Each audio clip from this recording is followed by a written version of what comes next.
Kris Aquino's love life has been highly publicized at ilang mga male celebrities na din ang nalink sa kanya. The men of Kris Aquino are in the limelight.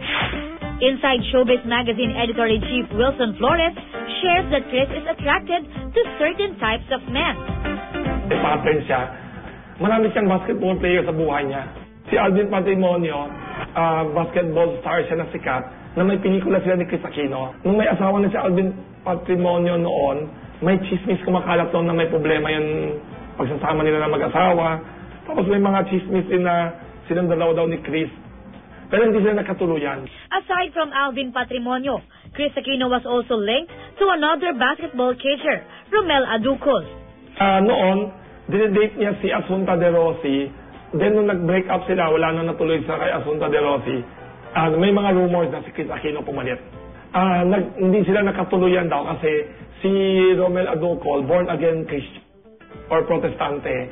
Si Kris Aquino naman, devout Catholic. Baka yun ang one of the factors daw. Hindi sila nakatuluyan. Pero among all the basketball stars who were involved with Kris, ang pinaka-pinag-usapan ay si James Yap. Napapasinit ang mga tao. Kasi si James Yap, hindi siya galing sa mayaman na pamilya.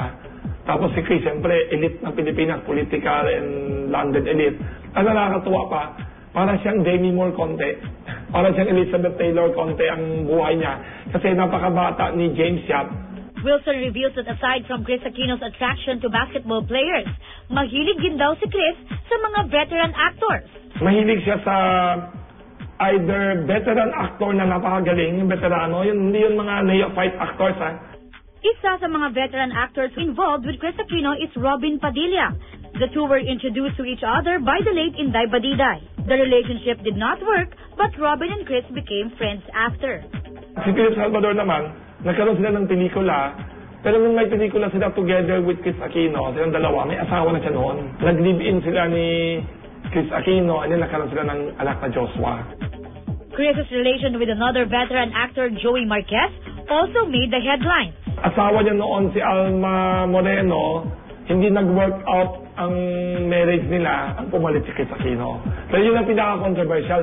Hindi ko makalimutan yun kasi nai-dyaryo pa yan sa New York Times na napakalaki. Yun tungkol sa controversy na awa nila ni Joey Marquez. Wilson tries to explain why Kris Aquino is attracted to mature actors. Baka naghanap siya ng father figure something.